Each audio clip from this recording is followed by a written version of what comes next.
to you from Kansas City, this is GovLove, a podcast about local government. I'm Lauren Palmer, the Director of Local Government Services for the Mid-America Regional Council, and your host for this episode.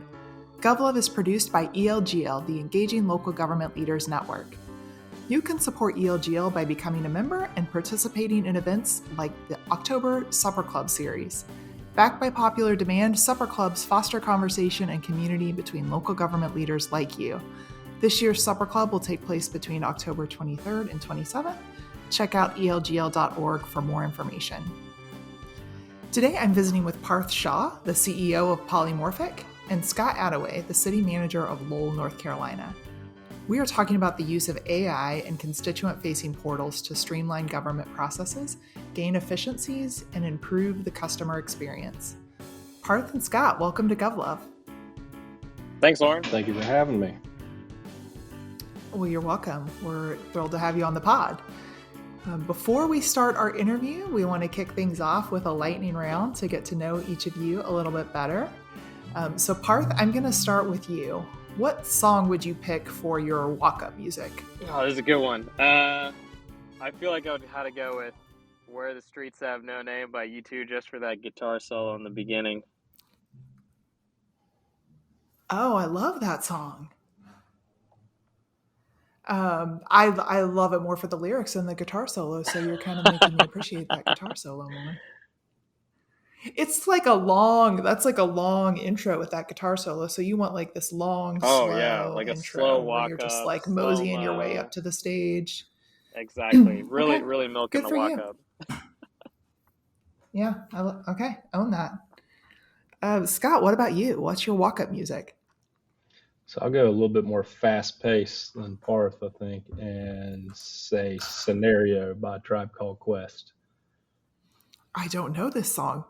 Do you want to sing it for us? I cannot. Hard pass. Okay. Well, good. I'll like go look it up, and then I will think of you every time I hear that song. It's going to be great. All right. Scott, this next question, we're going to start with you. If you can have dinner with anyone, dead or alive, outside of your immediate friends and family, whom do you choose and why? I'm going to have to go with Dave Chappelle. Okay, Dave Chappelle. Tell us more about that. Well, when he came out with his show, I was in college and undergrad. We used to have pretty much viewing parties at our house of that, whatever weeknight that it came on. So I don't know. I like his comedy, his humor. I think it'd be interesting to talk to him about other things, just society in general, government and what we do, and interested to hear his take on local government. Yeah, cool. These watch parties sound like a lot of fun. They were. They were. So do you have like a specific question that you would throw to Dave about life in government? That's a good question. I haven't thought about that one. So you're inviting him to dinner to be entertained because he's funny and Yeah, insightful. pretty much, right? Okay, there's nothing wrong with that. I think that's a great choice. All right, Parth, what about you? If you can have dinner with anyone, dead or alive, outside of your immediate friends and family, who is your pick? So I'm going to go with a historical example because Scott's picked someone contemporary. So one side of it I was thinking is like more like on the scientist side, like a Nikola Tesla would be interesting, and the other side would be like one of those ancient philosophers like Aristotle. I feel like they would just have so much history in it. I'm trying to remember, if I'm correct, Aristotle was the tutor for oh my god, I'm blanking on his name, but not Caesar. Yeah, Socrates? Am I messing that up? Well, I think Socrates trained Plato, who trained Aristotle, but Aristotle tutored Alexander the Great. Got it. Okay. That's it, Alexander the Great. He was like his tutor as a kid, I think. So I feel like you just have some really interesting stories, like both as a thinker and just seeing how they thought about things back then, but also it'd be interesting to see someone who like ends up being one of these like emperors in ancient history and being like, yeah, I taught him like when he was 10. So Yeah, shout out for the teachers. Okay, well that would be a heck of a dinner. That would be a brain workout for sure. 100%. I mean, I don't know if I could understand Latin, so Mm, there's that. You'd have to have like the Google I Translate need Google Translate up the going. whole time. Like, 100%. Yeah. yeah. All right, very good. All right, one more question. Scott, I'm going to start with you because you're living and working there in the state of North Carolina. And I'd like to ask my guests from North Carolina, like, which way do you lean? Are you more mountains or beaches? Yeah, we have the luxury of both of those within a few hours reach here. And this is a discussion that me and my wife have all the time. We're on both sides of this spectrum here. I'm mountains all day long. Went to school up in the mountains at Appalachian State University, so that's where I'm at. That's a great part of the world. I'm very jealous. But the beaches are lovely too. Parth, what about Yeah. you? Which way do you lean, mountains or beaches? I'm taking Scott's wife's side. I'm beaches. I grew up in Southern Oh, California, okay. so for me it's beaches is near and dear, but I also do love the mountains, but beaches got to take the cake there. Okay. I mean, I'm not surprised, Southern California, but Southern California kind of has the mountains and beaches thing going on too. It does. I mean, it has desert. It has California's got an interesting geography, kind of like North Carolina, where you really got everything in a state. Yeah.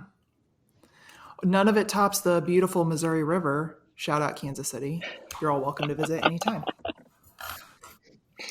Why Love are you to. laughing? Why, I don't get it. Why are you laughing? No, it's It's the you best get place on the planet. home state has to get the shout out. I love it. Being recorded in Kansas City, For sure. it's got to get its shout out. Every time. Yep. Every time. Sorry. Like host privilege. Is that what that is? Yeah. Okay, moving on. We're going to get into the heart of our interview. That's what everyone is here to hear about, what you all have to say about AI. But to start, we want to get to know a little bit more about both of your backgrounds. So, Parth, I'm going to start with you. Can you just share with our audience about your career path and what led you to start Polymorphic? Absolutely. So I started my career as an engineer. So I did electrical engineering and computer science at MIT.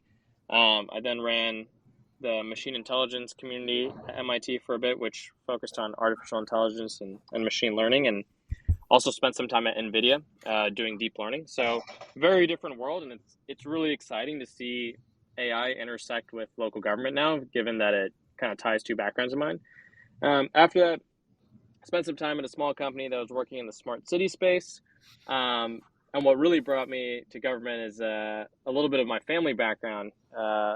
My grandfather worked as a utility director in local government. So for me, I've always had a very intimate connection to Okay. just really how challenging local government work can be. And it's oftentimes it's taken for granted. And I think our mission is to make, really elevate government workers and staff and make life easier, and in turn help, you know, constituents, residents, businesses who get services from their government. So we're really excited to have started the company. We're obviously been in business for a few years now, but I've spent a lot of my time around the space, and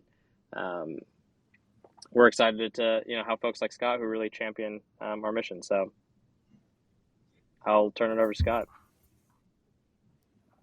Okay, great. Yeah, thanks. So, Scott, same question. Tell us about your career path and how you got into the city manager role in Lowell. Sure. I started in government about 2007, I believe, in the planning, zoning, code enforcement realm. Worked with the City of Lowell back then after a quick uh, internship at Gaston County Building Planning Development Department, and about to celebrate my third year as city manager here. Took a little bit of a break from local government shortly after the recession, and did private sector for a little bit there, about 9 years. throughout that process, though, I was volunteering on, citizen advisory boards, planning board for the county. Always had an affinity to local government from my choice of undergrad program that I studied at App State. And so Lowell's kind of changing like everywhere else around the Charlotte metro area with just the growth and development.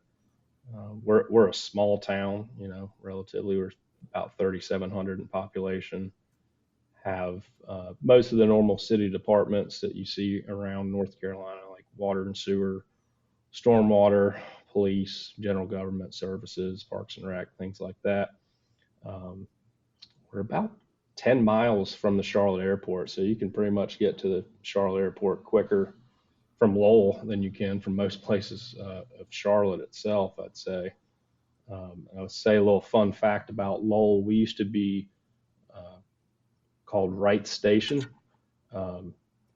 Before we became Lowell, we were Wright Station, and there was a big landowner in Lowell, the Lineberger family, and his son-in-law, a guy by the name of Neil DeMont, was from Massachusetts. And at that time, we were across the Southeast in general, not unique to North Carolina, I'd say, but we were looking for a way to move from agricultural to more of an industrialization. And so Neil had recommended that this geography be named either Manchester or Lowell after the ones in Massachusetts that he was familiar with because of their industrial powerhouse nature. And as we were pivoting from the ag to more of the textiles and industrialization, that's when we named ourselves City of Lowell. So, Wow. fun fact. Yeah, thanks for sharing that. That's interesting. So, we'll get into it more in the conversation, but yeah, I'm really curious to hear more about your experience working in a smaller community. And I think that's neat. I didn't realize that you had worked at Lowell early in your career, left and did some other things, had the opportunity to come back. Yeah. It was, it was a little bit of soul searching there that, do I want to come back from private sector to that? And the city manager at the time back in 2018, when I was speaking with him, saying that I was interested in coming back. And it was just kind of like the planets aligned. My old position as planning director was becoming available soon, and I applied and got the position, and here I am. So Timing is everything. It all worked out. sure. All right. Well, Parth, of course, we're talking today about the application of AI for government efficiency and customer service. Everybody's talking about AI. Bill Gates is quoted as saying that AI is the most important technological advance to happen in a decade. Um, I'm not kidding. When I was preparing for this interview, an email popped up in my inbox about how AI can improve my delivery of podcasts. So I just had this moment like, gosh, it's everywhere. So I'm feeling a little overwhelmed. I'm sure some of our audience members are trying to make sense of what this means for them. So maybe Parth, you could just start and kind of boil it down for us. Like, what does AI mean to you in a government context? Yeah, I think I find that very relatable, and we've heard that from a lot of the cities and counties we work with across the country, which is AI is everywhere, and at the same time, it's really hard to make sense of where to start. And while ChatGPT and some of these other tools are very accessible, I think people are still finding out what it can mean for governments. And I think for us, we've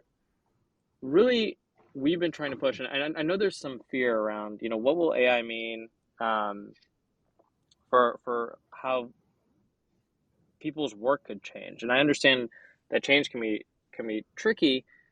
I think with government, though, it's a very unique industry which is going to benefit uniquely from it. And specifically where that benefit's going to come from is really around time savings, right? So a very big philosophy of both Polymorphic and myself is that, there's a lot of work right now that happens in cities and counties and states across the country which I would say is it's like this internal how to process management and moving papers around and answering questions that constituents have that are commonly coming in, and it starts to feel like 80 or 90% of time spent is busy work, right? Is not actually the stuff that we sign up to do on the job. We want to help our communities, and we spend a lot of time in many ways moving papers around and managing very complex internal processes, or answering the phones whenever they come in, and it takes us out of our flow when we're working. So I think what AI is going to really open up is take a lot of that busy work, which I would say is like work that machines are good at, and take the brunt of that, so we can focus on what humans are good at, right? And I think that's the opportunity, and that's really where we're focused. Is there is so much that we're asked to do in government. There's so much that we want to do. There's so much we can do, and in many ways, we're limited by the resources we have, the time we have. I mean, there's this phrase that has been thrown around a lot, which is, most cities and counties feel like they're trying to do more with less.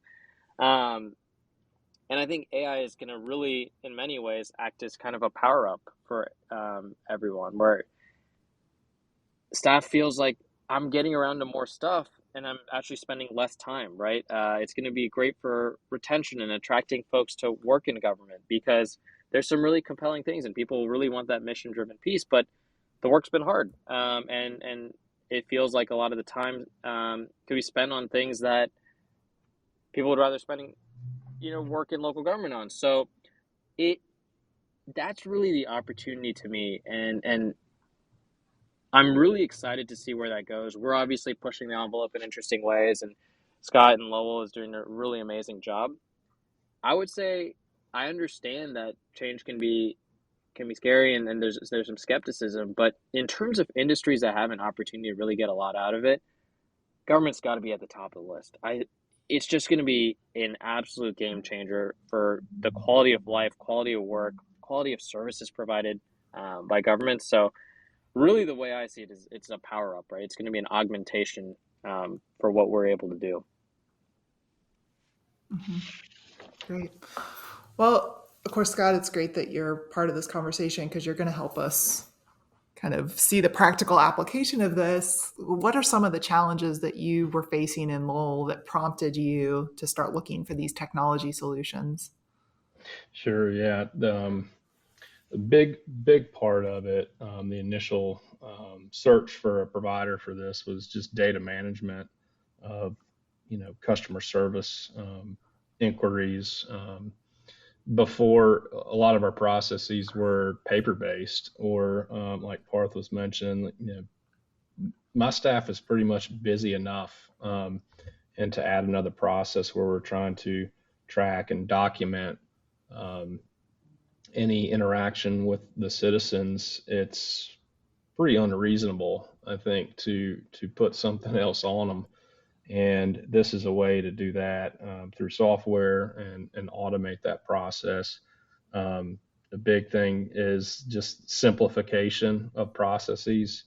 I mean, we're using this from the utility billing realm into planning, zoning, parks and recreation signups, employment applications, things like that. And it's obviously going to be less expensive than personnel. We are a small government, very fiscally frugal, I'd say. And so we were looking for what can we utilize. And yeah, it's real that I think small local governments just assume that they can't get into these things. And that's changing. And you almost think it's too good to be true. And I think I'd charge all local governments that hear this to really look into it a little bit further. We're seeing it at a lot of conferences and sessions. I think it's getting more out there, but we're about a year deep into this endeavor. So we're finally starting to get some of those analytics, that data that's been entered in and tracked, so that we can report back to council about any anything that we can pull out of that, I mean, it has a lot of budget implications. Um, you can use it for your budget planning, time with staff and your council or board. So Yeah. Just talk more about being a small organization. I mean, I do think you've got a compelling story there that you're a relatively small organization. I'm guessing your resources for software upgrades and technology are pretty limited. So, what factors influenced you to invest in AI? I mean, walk us through that analysis of how you got to a point of saying, yeah, we're going to invest in this. yeah, I think it's more difficult in small local governments to add staff sometimes. Um, and it has been done this way with this many people, and you might not see the built development yet from what the pressure's looming, like I said, from the Charlotte metro area, just because, like, say, houses are not built yet. But all that legwork and that work that goes in front of before, say, dirt's being moved, um, that's what people don't see.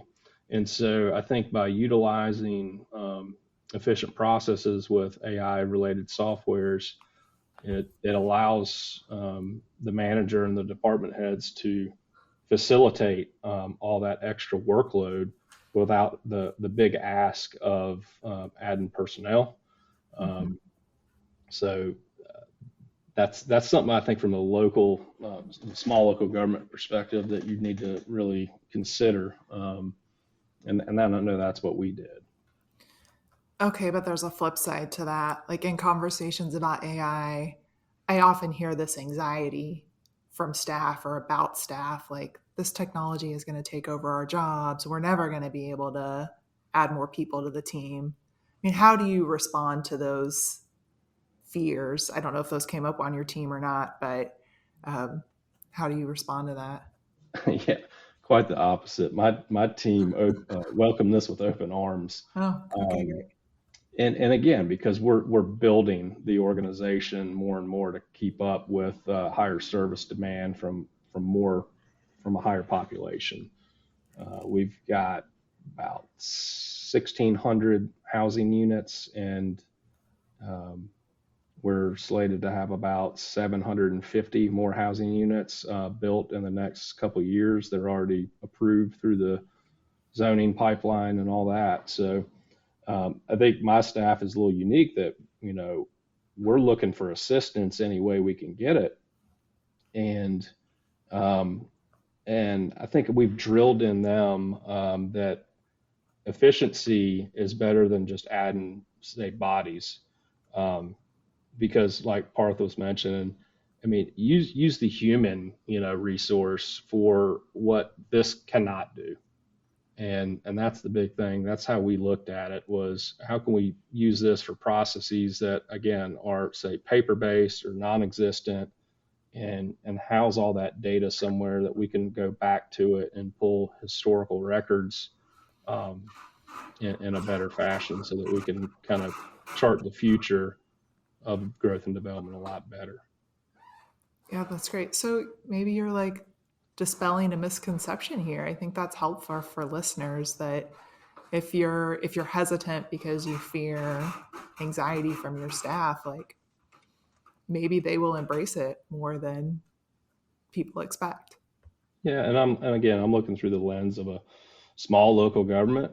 Maybe some of the other listeners or participants on this, they're larger local governments where that maybe might be more of a reality. I think we're just really at the early onset of seeing what AI can do, and any effects of it too. So Yeah, we call that scrappy. You're scrappy, Scott, and you're looking for any help you can get. I like that in a local government. there you go. Well, tell us, how did you ultimately connect with Polymorphic? Sure. Yeah. We were looking at a new web provider. Um, we were looking for a web provider. We did not have any agenda management software either. So it got really old. scanning in all your department head agenda items and compiling them all together. We had a very rudimentary way of going about preparing agendas every month, and that responsibility is mine. So I was looking for a way to streamline that. So we were talking to an agenda software company. We were talking to a couple different website providers, and the last one and the one that we ended up going with um, had recommended Polymorphic for some of the things that we were just hashing out in some of our early meetings about implementation of the website, and asking them if they have these widgets and tools, and no, we don't. And then it just dawned on him, well, this guy Parth over here at Polymorphic can do that for you. And we hooked in and went through the demonstration with him and a couple staff members with me on that call, and realized right then that this is what we needed to do. Yeah. Great. Thank you. So you mentioned a few, like you mentioned your hiring process, planning and development. Are there other applications that you're using AI for in Lowell? Yeah, we're actually looking right now to figure out how to embed the AI search bar from Polymorphic into our website. So, just for example, a citizen could get to the website. We do have a pretty good search bar in the website that'll get you to links and applications and whatever. But as you all know, probably from using Chat GPT, AI search bar, you could ask as a citizen, how do I set up a water account? And it just shoots out, sort of a tree of information. First you do this, then it embeds that link to that water application, and then how they can make the deposit payment, and that all is housed through Polymorphic too. Because when we selected Polymorphic, we also changed our utility billing platform online where customers can pay their bills. And it added a couple extra payment options than what we had before too. So I think that was helpful. Some of the more, user-friendly ones, cell-based payment methods. So with that, the search bar, I think will help anything on the website. If I'm looking for a utility-based question, or when the next free bulk pickup is. So we're working, like I said, with Parth right now to get that implemented on our website. Should have it live here in probably the next day or two. Very cool. I can't wait to come back to your website and check it out. So Parth, I want to hear a little bit about your perspective helping with this work. I know you're kind of still in your startup phase, and on the one hand, that makes you small and perhaps more attuned to your customers. So let's just pause there. I guess I want to give you the opportunity to talk about the work you did in Lowell and how you started from a place of their needs and kind of customized solutions in response to their needs. Yeah. No, and I think to what Scott said earlier, like there's a lot of, I'm not naming any names, like there's a lot of legacy technology and software that's out there that is hard to adapt, and what's unique for us is as a smaller company, we've gone on site multiple times slow, and we're still working on projects, and I'm not saying that there aren't things that we're fixing and adding, but it's a much more collaborative experience, and I think it's very unique. And it's not just us. I think the other ones that Scott mentioned, the website, the agenda software. These are smaller companies that are newer. They're growing really quickly, and in many ways, we're actually giving more attention per customer. I think that's the thing that surprises people is, we have more staff per customer. We're really focused on that. We're not. It matters so much who works with us early. Internally, like we go so far to our features are named after customers and people we work with because they gave us the ideas. And so I think that's a really unique and collaborative experience. And what that means is, a lot of times you buy software out of a box and you try to fit the way you do work into that. And I think what's unique about us, especially, and I think a lot of these other companies that Scott's invested in, which are smaller, more hungry, innovative companies, and the reason I'd really encourage cities and counties to look at that is it actually solves their problems, right? It's like we're actually out there trying to solve problems, not just make you buy a solution. And I think that is the difference with where software can go today, which is times have changed, needs have changed. Um, if you're driving a 40-year-old car, I'm not sure it'd be working that well, right? So in the same way, like we upgrade every part of our physical infrastructure, but we forget to do that for our digital infrastructure, right? I know Lowell, they're growing so quickly, they're looking for a new town hall, right? And new buildings, and you always upgrade buildings and vehicles and things like that. Um, we're really appreciative of Scott and others who understand that you had to do the same with your digital infrastructure. And I think that's the unique thing about these startup phase companies. Mm-hmm. How will you keep that strong customer experience as you grow? Yeah, I think it's baked a lot into the identity of the company, right? And people talk about culture and organizations, and we're very unique, and we come on site when we do a lot of our implementations.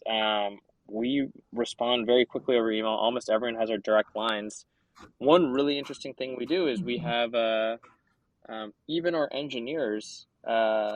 They do like customer support and customer service for us, and it's a very interesting philosophy. But the reason we do it is because we want the folks who build the product, the folks who are selling and educating folks about the product, people who are doing the implementations. Everyone needs to be tied to our customer, and we believe that everyone should spend time with customers. So we actually have internally as a company, we have kind of a guidance, which is you should be spending minimum at least one meeting a week with a customer, regardless of your role. And obviously most of our company does more than that, but so part of that is like the DNA and the experience. The second one is just, I would say, in terms of keeping that like customer support is just being vigilant and true to the early days, right?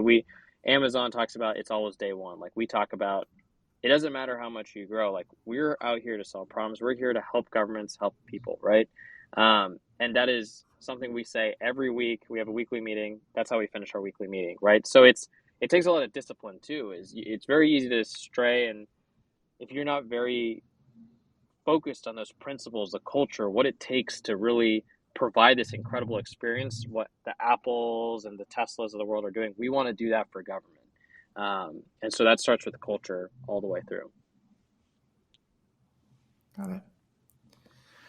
So Scott, you mentioned this, but tell us more about how it's working. Like what measures are you tracking to demonstrate the value of this investment to your governing body and your community? So just the ability to keep up with that data, that it's getting entered in either automatically or very easily by staff now. And so you can use it for, say, evidence, sort of evidence-based budgeting with your governing board. So we're a year deep, and we're building that reserve of data to be able to use it in the future for that aspect of it. Where we know that we're building better processes. For example, in an employment application process through Polymorphic, where our HR administrator is saying, we're small, so when we have a couple positions open, it's kind of like if you hadn't heard about an application coming in saying public works and sanitation, you're like, hey, have you gotten any applications in? Well, I saw 4 that started it, she said, but they didn't get past the first step, because we can track where they're at once they start the employment application process. And so it might be that we realize that we're a little bit heavy on processes for certain positions. Maybe we do not need to require a resume for certain public works positions. With sort of the introductory positions.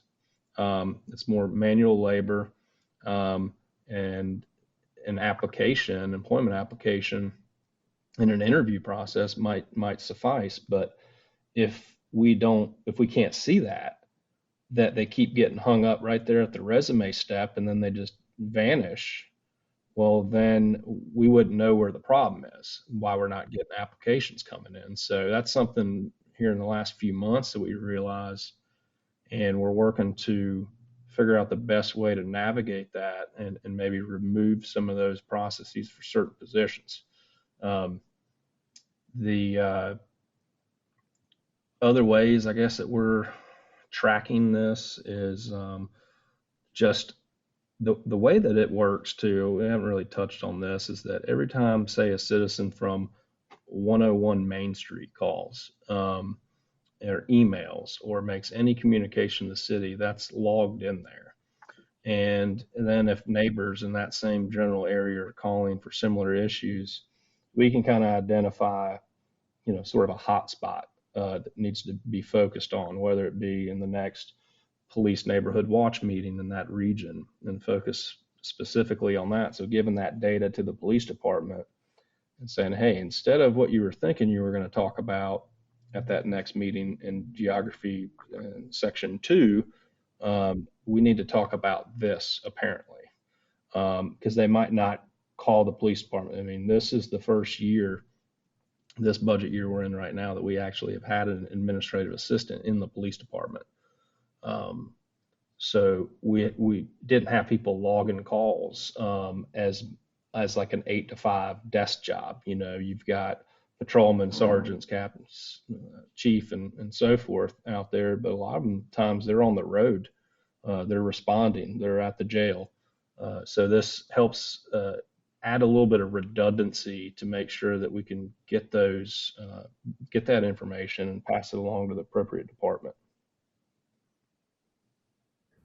Is there any single piece of advice that you would give to a colleague in a smaller community like yours who's, like me, is feeling overwhelmed by AI and doesn't know where to start? Yeah, AI, it's attainable for all sizes, like I mentioned before. And I know we're all new to this. There's a lot of discussion about overall policies needed inside local governments to handle AI. And that might be like, the chat GPTs of the world, and the use of, chat GPT to write things and stuff like that more so. But I'd say reach out to your local, COG, your council of government, your state association of managers. I'm on the North Carolina City County Manager Association on the program committee, and we surveyed all of our membership, pretty much about 500 we usually get at our semi-annual conferences, about what sort of sessions they want to see in our winter and summer seminars. And AI is big. And okay, what about AI? And I think the conversation needs to go to what sort of policies are needed to navigate this now. I know ICMA probably got several of them this week and next week at the annual conference in Austin, Texas. So reach out to your local associations and try to get more information, try to get speakers on there. You mentioned about you're getting emails while you were preparing for this. I mean, we get them all the time too now. It's just comes in a few of them at a day, I'd say. So I would say just, don't be scared of it. Figure out how to harness it and use it to make your organization more efficient. Yeah, that's all great advice. I really appreciate you mentioning councils of government. I promise listeners I did not ask him to do that, but thank you for recognizing the power of regionalism for solving complex problems. Yeah. Is there anything that either of you want to share before we wrap up? Go ahead, Parth. Well, I think I just want to thank you, Lauren and Scott. I think this is a really important opportunity, and it's really amazing to see the energy in local government and curiosity And we obviously work with a ton of cities and counties, but on a personal level, I'm always excited about what innovation opportunities there are. So reach out to folks like Scott, and we have a ton of clients who have been innovators in this space, and I would recommend just hearing about where they're seeing value and being open-minded, because so many times it feels like a 15-minute call, or even just listen to a podcast like GovLove for half an hour could really save you hours and hours of time in your day to day. And so it's being that constant learner, I think is really exciting. So thank you for having us, and I really just want to give a shout out to Scott and the team in Lowell, especially. They were one of the first clients we worked with, and have been extremely innovative, patient, exciting. They motivated us. So many features are named after them, and so I really do want to. I know Scott's on the call, but there's a ton of staff too out there that have been absolutely incredible to make Polymorphic a reality as well. Yeah, that's great. Thanks for recognizing that. Shout out to all of our friends back at Lowell City Hall who have been part of this team. And we can't mention by name today, but it does definitely take a team to make big organizational change like this. So thanks for your leadership, Scott, and wish you and your team the best of luck as you continue to make these improvements. Yeah, thank you. That's a good point too. That there's a tolerable amount of change that you can do at a time, I think, in a lot of organizations, especially the smaller ones. There's probably less of that. So just being careful to gauge how much of that those processes you change at once. There's some things I just kind of put off or put on the back burner until we get through one. So there's not too much on staff, but yeah, shout out to Lowell staff. They've been awesome on doing this, and the website and the agenda management software. So appreciate you too. This podcast and others like it, I think, are a tremendous asset for local government employees to kind of see what's going on across the country, and we're not in a silo. So appreciate it. Thank you. Thank you for that. There are infinite good stories to tell about what's going on in local government. So we are happy to showcase them here on the GovLove Pod. Parth, we're going to let you take our closing question, which, as you know, is if you could be the GovLove DJ, what song would you pick as our exit music for this episode? Oh, yeah. I mean, I feel like with Scott and I on it, we'd pick a Turnpike Troubadour song, but a fun one could honestly be on Parks and Rec. The band Andy Dwyer has, they do a few songs, and one of my favorites is, I think it's The Pit. When they rebuild the park, he makes a song about the pit. That would be quite amusing. Yes. Yeah, I think that would be a great. What is their band? Mouse Rat? Mouse Rat. You're testing my Parks and Recreation knowledge here. But Mouse Rat. They changed their name like 10 times and end up at Mouse Rat again. Yep. I think there's like maybe 10 lyrics in that song, and I'm going to have them on repeat in my head all day now. So thanks for that. They've been stuck in my head, so I figured I would pass them on to others. So it is great. From a guy that opens up some of his department head meetings with clips of Parks and Recreation, I give you 2 air thumbs up. That's just solid leadership right there, Scott. That's another pro tip for our listeners. All right. Well, with that will wrap up our episode for today. I want to thank so much our guests, Parth and Scott, for giving us a little more insight into the world of AI. And to our audience, thank you for listening. You can reach us at elgl.org/govlove or on Twitter at GovLove Podcast. This has been GovLove, a podcast about local government. I'm gonna get you now. Hit the ground running, take a look around. You think about love, but you're standing in the pit. The pit.